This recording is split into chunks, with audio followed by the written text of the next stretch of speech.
السلام علیکم دوستوں، آج ہم آپ کے سامنے حاضر ہوئے ہیں منتخب احادیث کا دوسرا ایپیسوڈ لے کر۔ جیسے کہ آپ نے ہمارا پچھلا ایپیسوڈ دیکھا ہوگا جس میں ہم نے منتخب احادیث کی شروعات کی تھی اور اس میں کچھ احادیثوں کو آپ کے سامنے رکھا گیا تھا۔ منتخب احادیث کی کتاب سے آپ سبھی لوگ واقف ہوں گے۔ چلیے شروع کرتے ہیں۔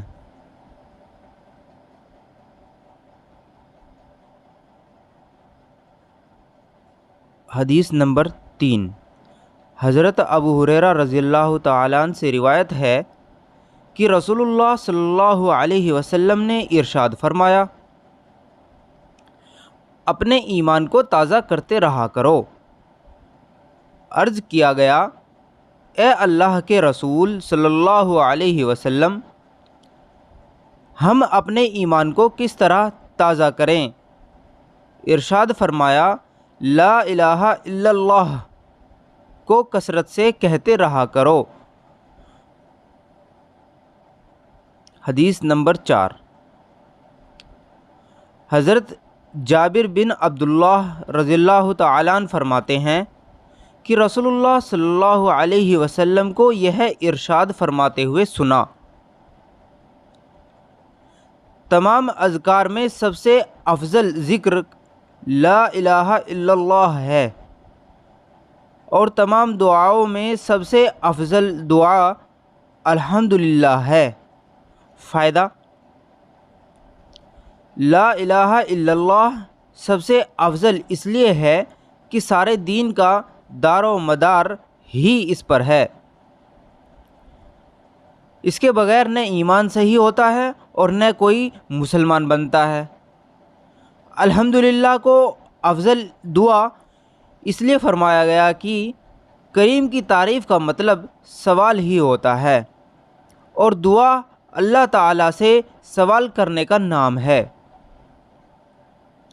حدیث نمبر 5، حضرت ابو ہریرہ فرماتے ہیں کہ رسول اللہ صلی اللہ علیہ وسلم نے ارشاد فرمایا، جب کوئی بندہ دل کے اخلاص کے ساتھ لا الہ الا اللہ کہتا ہے تو اس کلمے کے لیے یقینی طور پر آسمان کے دروازے کھول دیے جاتے ہیں، یہاں تک کہ یہ کلمہ سیدھا عرش تک پہنچتا ہے، یعنی فوراً قبول ہوتا ہے، بشرطے کہ وہ کلمہ کہنے والا کبیرہ گناہوں سے بچتا ہو۔ فائدہ: اخلاص کے ساتھ کہنا یہ ہے کہ اس میں ریا اور نفاق نہ ہو۔ کبیرہ گناہوں سے بچنے کی شرط جلد قبول ہونے کے لیے ہے، اور اگر کبیرہ گناہوں کے ساتھ بھی کہا جائے تو نفع اور ثواب سے اس وقت بھی خالی نہیں رہتا۔ حدیث نمبر 6،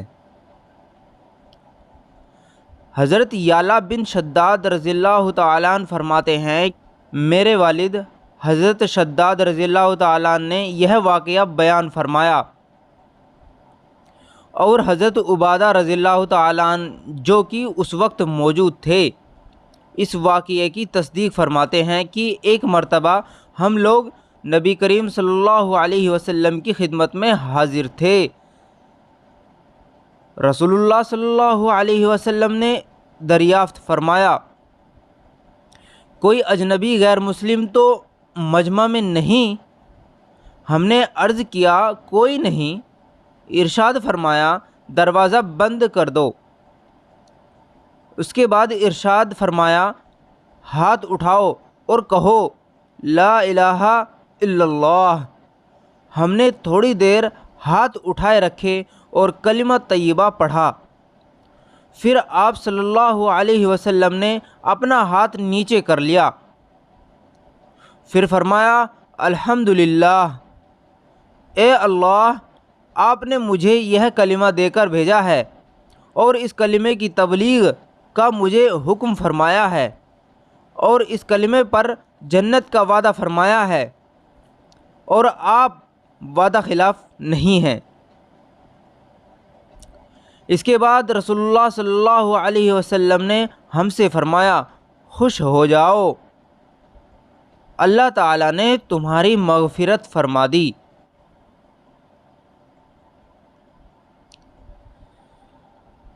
حدیث نمبر 7،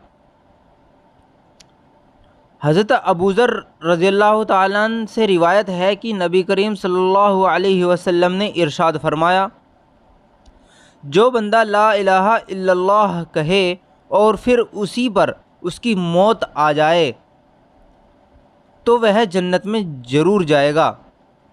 میں نے عرض کیا، اگرچہ اس نے زنا کیا ہو، اگرچہ اس نے چوری کی ہو؟ آپ صلی اللہ علیہ وسلم نے ارشاد فرمایا، ہاں، اگرچہ اس نے زنا کیا ہو، اگرچہ اس نے چوری کی ہو۔ پھر میں نے عرض کیا، اگرچہ اس نے زنا کیا ہو، اگرچہ اس نے چوری کی ہو؟ آپ صلی اللہ علیہ وسلم نے ارشاد فرمایا، اگرچہ اس نے زنا کیا ہو، اگرچہ اس نے چوری کی ہو۔ میں نے عرض کیا، اگرچہ اس نے زنا کیا ہو، اگرچہ اس نے چوری کی ہو؟ آپ صلی اللہ علیہ وسلم نے ارشاد فرمایا، اگرچہ اس نے زنا کیا ہو، اگرچہ اس نے چوری کی ہو، ابوذر کے الرغم وہ جنت میں جائے گا۔ فائدہ: الرغم عربی زبان کا ایک خاص محاورہ ہے۔ اس کا مطلب یہ ہے کہ اگر تمہیں یہ کام ناگوار بھی گزرے اور تم اس کا نہ ہونا بھی چاہتے ہو، تب بھی یہ ہو کر رہے گا۔ اگر ابوذر رضی اللہ تعالیٰ عنہ کو حیرت تھی کہ اتنے بڑے بڑے گناہوں کے باوجود جنت میں کیسے داخل ہوگا، جبکہ الد کا تقاضا یہی ہے کہ گناہوں پر سزا دی جائے، لہٰذا نبی کریم صلی اللہ علیہ وسلم نے ان کی حیرت دور کرنے کے لیے فرمایا، خواہ ابوذر کو کتنا ہی ناگوار گزرے، وہ جنت میں ضرور داخل ہوگا۔ اب اگر اس نے گناہ بھی کیے ہوں گے تو ایمان کے تقاضے سے وہ توبہ استغفار کر کے گناہ معاف کرا لے گا، یا اللہ تعالیٰ اپنے فضل سے معاف فرما کر بغیر کسی عذاب کے ہی یا گناہوں کی سزا دینے کے بعد بہرحال جنت میں ضرور داخل فرمائیں گے۔ علماء نے لکھا ہے کہ اس حدیث شریف میں کلمہ لا الہ الا اللہ کہنے سے مراد پورے دین و توحید پر ایمان لانا ہے اور اس کو اختیار کرنا ہے۔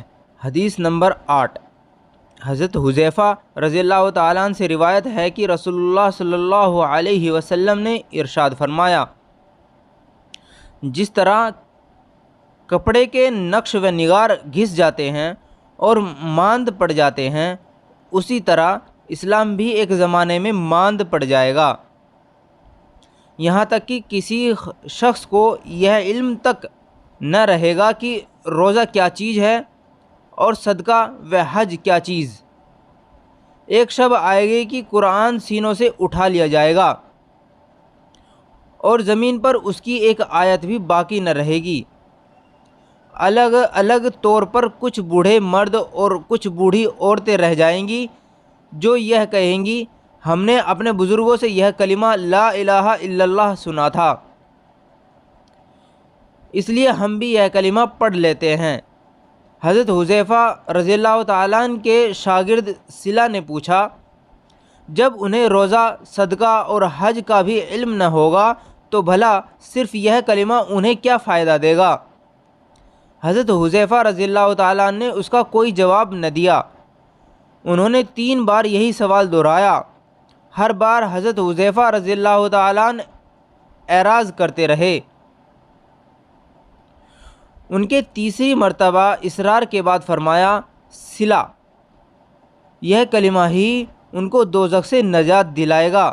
بنے رہیے ہمارے ساتھ اور ہمارے چینل کو سبسکرائب کیجیے، اور ویڈیو اچھی لگے تو لائک کیجیے اور شیئر ضرور کیجیے تاکہ آپ اپنے دوستوں کو آپ حدیث سے روبرو کرا سکیں۔